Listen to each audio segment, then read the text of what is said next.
কুমিল্লা দাউদকান্দির তৃতীয় শ্রেণীর ছাত্রীকে ধর্ষণের ঘটনায় জড়িত প্রধান আসামিকে গ্রেপ্তার করেছে র্যাব।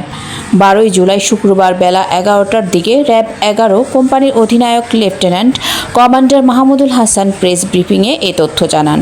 তিনি জানান, র্যাব গত 11 জুলাই রাতে ঢাকার হাজারীবাগ থানা এলাকায় অভিযান পরিচালনা করে ধর্ষক মাওলানা নাসির পাটোয়ারিকে গ্রেপ্তার করে। গ্রেপ্তার নাসির পাটোয়ারি দাউদকান্দির মৃত আব্দুস সালামের ছেলে। র্যাব জানায়, গত 4 জুলাই শিক্ষার্থীদের অনুপস্থিতিতে কাজে লাগিয়ে বাসা ঝাড়ু দেওয়ার কথা বলে ওই শিশুকে ডাকেন নাসির। পরে তাকে ধর্ষণের পর মেরে ফেলার হুমকি দেয়। পরে শিশুটি মাদ্রাসায় ঘটে যাওয়া ঘটনা পরিবারের কাছে বলে দিলে ছড়িয়ে পড়ে, বিষয়টি আলোড়ন তৈরি করে।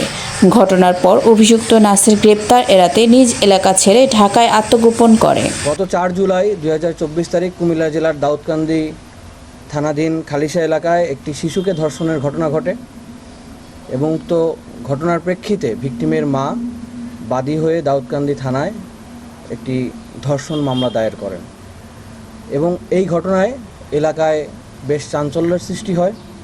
র্যাব 11 আসামিকে আইনের আওতায় নিয়ে আসার জন্য গোয়েন্দা তৎপরতা শুরু করে এবং আমরা প্রথমে আসামির অবস্থান ঢাকার হাজারীবাগ এলাকায় শনাক্ত করি এবং পরবর্তীতে র্যাব 10-এর সহায়তায় আসামিকে গত 11 তারিখ রাতে হাজারীবাগ এলাকা থেকে গ্রেফতার করা হয়।